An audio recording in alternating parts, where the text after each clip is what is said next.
CTET మరియు టీజీటెట్కి prepare అయ్యే వాళ్ళ కోసం ఇంగ్లీష్లో ఉన్న ఈ టాపిక్ చాలా చాలా ఇంపార్టెంట్. ఇది నేర్చుకుంటే మీకు ఈజీగా మార్క్స్ రావచ్చు. ఆ టాపిక్ ఏంటంటే పార్ట్స్ ఆఫ్ స్పీచ్, భాషా భాగములు. ఈ వీడియో మొత్తం చూడండి, మీకు బాగా బెనిఫిట్ అవుతుంది. మొత్తం డీటెయిల్గా మనం దీని గురించి తెలుసుకుందాం.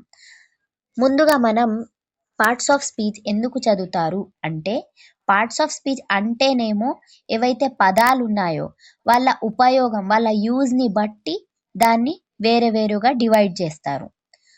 అండ్ ఇదేంటంటే మనం ఇంగ్లీష్ గ్రామర్ ఏవైతే ఉందో నేర్చుకుంటాం, దానికి ఫస్ట్ బేసిక్ అంటేనే ఈ పార్ట్స్ ఆఫ్ స్పీచ్. ఇది వచ్చిందంటే మీకు మొత్తం ఇంగ్లీష్ ఈజీగా వస్తుంది. సో దీని యొక్క యూజ్, ప్రయోజనం ఏంటిది, అసలు పార్ట్స్ ఆఫ్ స్పీచ్ది ఎక్కడ యూజ్ అవుతుంది అది మనం చూద్దాం.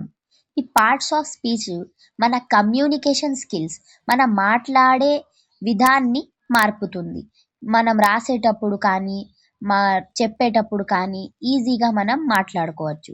సెకండ్ ఏంటంటే స్ట్రక్చర్ ఫార్మేషన్, అంటే ఏవైతే సెంటెన్స్ ఉందో దాని నిర్మాణం ఎట్లా ఉండాలి, ఎట్లా మనం ఫామ్ చేయాలి అది మనకు తెలుస్తుంది. ఇప్పుడు మనం పార్ట్స్ ఆఫ్ స్పీచ్ ఎన్ని టైప్స్ ఉంటాయో, రకాలు ఉంటాయో దాని గురించి మనం తెలుసుకుందాం. మీకు తెలిసిందే మెయిన్లీగా 8 టైప్స్ ఉంటాయి కదా. సో అందులో ఫస్ట్ వచ్చేసి నౌన్. దీన్ని తెలుగులో మనం నామవాచకము అని చెప్తాం. నామవాచకము పేర్లోనే వచ్చేసింది చూడండి, నేమింగ్ వర్డ్స్. ఏవైతే నామకరణ పదాలు ఉంటాయో, ఏవైనా మనుషుల పేర్లు కానీ, ఫుడ్ పేరు కానీ, ఎక్కడైనా ప్లేస్ పేరు కానీ, లేకపోతే మనకు వచ్చిన ఏవైనా ఐడియాస్ ఉన్నాయి అవన్నీ దీని కిందకే వస్తాయి. సో ఎగ్జాంపుల్ మనం చూస్తే సీత ఈ స్లీపింగ్, సీత నిద్రపోతుంది. ఇక్కడ సీత అనేది నామవాచకం అన్నమాట, నౌన్ అన్నమాట. రెండోగా మనకు వచ్చేసింది ప్రనౌన్. దీన్ని మనం సర్వనామము అంటాం.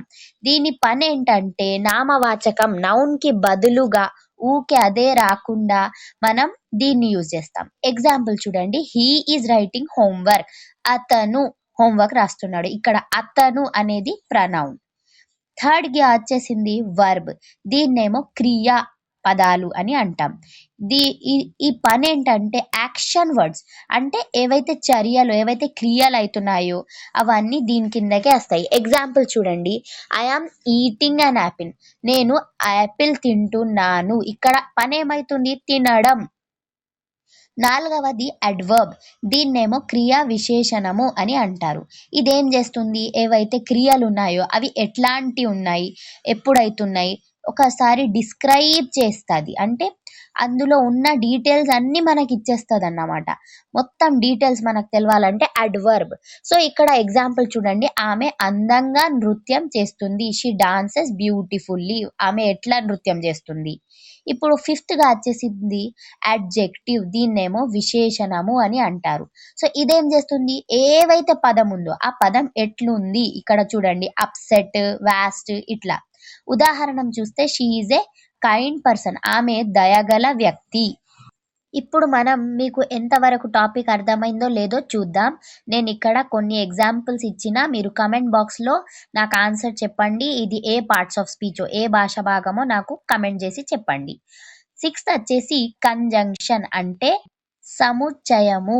దీన్నేమో జాయినింగ్ వర్డ్స్ అంటారు.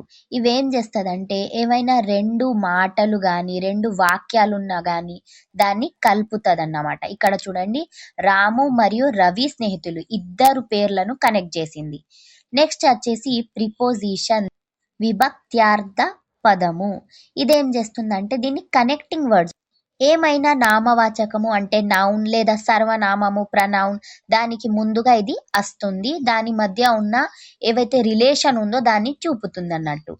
ఆమె కుర్చీలో కూర్చుంది. ఆమె ఎక్కడ కూర్చుంది, కుర్చీలో, ఆన్ ద చైర్. ఇట్లాంటి వర్డ్స్. నెక్స్ట్ వచ్చేసి ఎక్స్క్లేమేషన్, అంటే భావోద్రేక ప్రకటనార్థము, అంటే దీన్ని ఇంటర్జెక్షన్ అని కూడా అంటారు. ఇవి ఎక్స్ప్రెసివ్ వర్డ్స్. ఏవైతే మన సంతోషము, లేకపోతే మనకు సాడ్నెస్ ఉందనుకోండి, మన కోపం ఉంది, అవన్నీ ఏవైతే మన ఫీలింగ్స్ ఉంటాయో దాన్ని తెలుపుతుంది. ఇక్కడ ఎక్స్క్లమేషన్ మార్క్ అనేది ఉంటుంది. ఫస్ట్ లెటర్ క్యాపిటల్ ఉంటుంది.